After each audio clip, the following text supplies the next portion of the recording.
vida. Ninguém chega ao Pai senão por mim. Aleluia, aleluia. O Senhor esteja convosco, Ele está no meio de nós. Proclamação do Evangelho de Jesus Cristo segundo Marcos. Glória a vós, Senhor.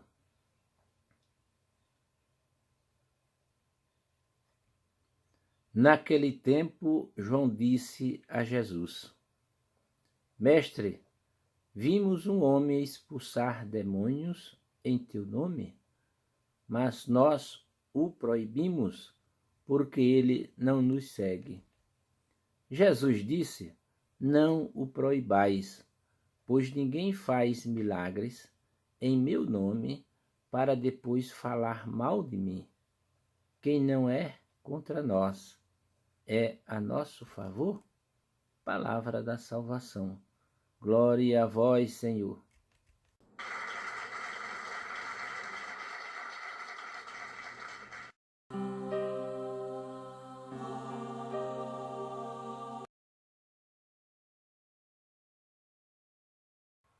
Queridos irmãos e irmãs, paz e bem, hoje o Evangelho nos mostra que Jesus está em casa, rodeado pelos discípulos. A ida para Jerusalém está próxima e os discípulos estão conscientes de que se aproximam tempos decisivos para esse projeto em que estão envolvidos. O tema principal aparece na primeira parte do Evangelho. Refere-se à necessidade da comunidade cristã ser uma comunidade aberta, acolhedora, tolerante, capaz de aceitar como sinais de Deus os gestos libertadores que acontecem no mundo. O Evangelho de hoje apresenta-nos um grupo de discípulos ainda muito atrasados na aprendizagem do caminho do reino. Eles ainda raciocinam em termos de lógica do mundo e têm dificuldades em libertar-se dos seus interesses egoístas, dos seus esquemas pessoais, dos seus preconceitos, dos seus sonhos de grandeza e poder. Eles não querem entender que, para seguir Jesus, é preciso cortar com certos sentimentos e atitudes que são incompatíveis com a radicalidade que a opção pelo reino exige. As dificuldades que estes discípulos apresentam no sentido de responder a Jesus não nos são estranhas. Também fazem parte da nossa vida e do caminho que, dia a dia, percorremos. Assim, a instrução que, neste texto, Jesus dirige aos seus discípulos serve-nos também a nós. As propostas de Jesus destinam-se aos discípulos de todas as épocas. Pretendem ajudar-nos a purificar nossa opção e a integrar de forma plena a comunidade do reino. Antes de tudo, Jesus mostra aos discípulos que a comunidade do reino não pode ser uma seita arrogante, fechada, intolerante, fanática, que se arroga na posse exclusiva de Deus e das suas propostas. Tem de ser uma comunidade que sabe qual é o seu papel e a sua missão, mas que acontece que não tem o exclusivo do bem e da verdade e que é capaz de se alegrar-se com os gestos de bondade e de esperança que acontecem à sua volta, mesmo quando esses gestos resultam da ação de não crentes ou de pessoas que não pertencem à instituição igreja.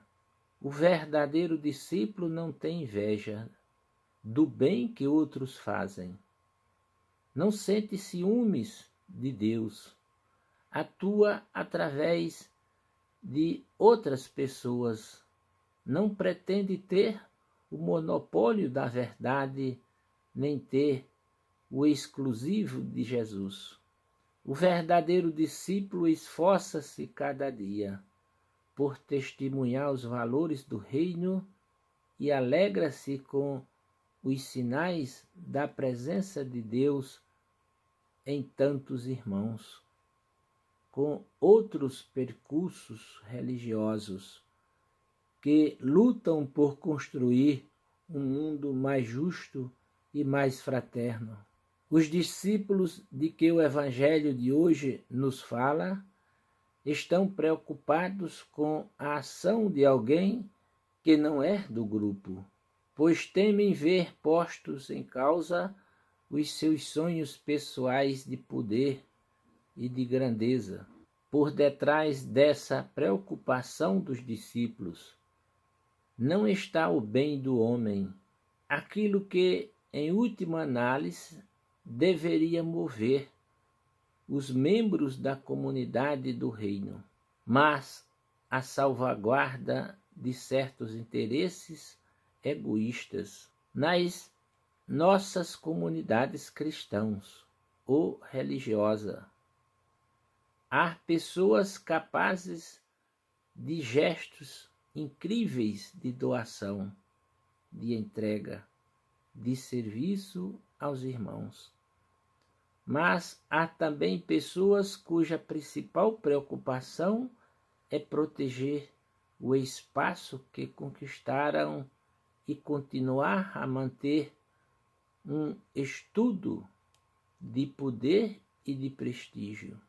Quando afastamos com o pretexto de defender a pureza da fé, os interesses da moralidade ou tranquilidade da comunidade, aqueles que desafiam a comunidade a purificar-se e a procurar novos caminhos para responder aos desafios de Deus.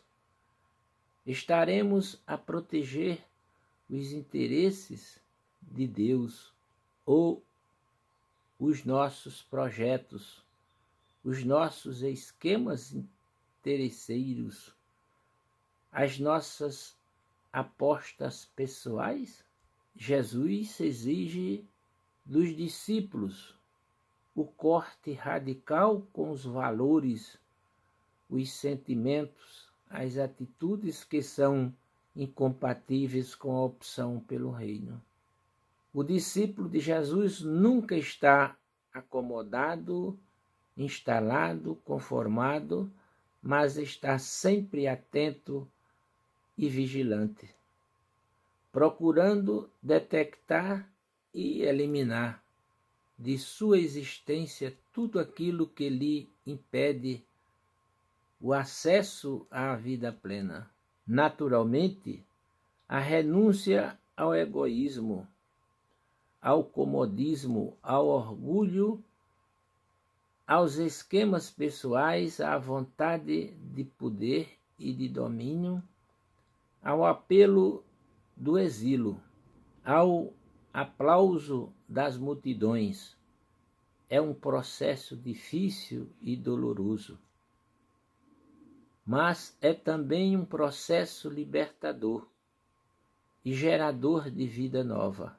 O que é que eu necessito prioritariamente de cortar da minha vida para me identificar mais com Jesus, para merecer integrar a comunidade do reino, para ser mais livre e mais feliz? O apelo de Jesus à sua comunidade no sentido de não escandalizar os pequenos faz-nos pensar na forma como lidarmos enquanto pessoas e enquanto comunidades com os pobres, os que falharam, os que têm atitudes moralmente reprováveis, aqueles que têm uma fé pouco consistente, aqueles que a vida marcou negativamente, aqueles que a sociedade marginaliza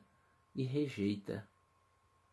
Eles encontram em nós a proposta libertadora que Cristo lhes faz, ou encontram em nós rejeição, injustiça, marginalização, mau exemplo?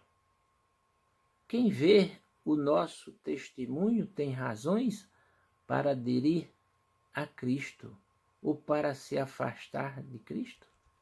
Louvado seja nosso Senhor Jesus Cristo. Para sempre seja louvado. Amém.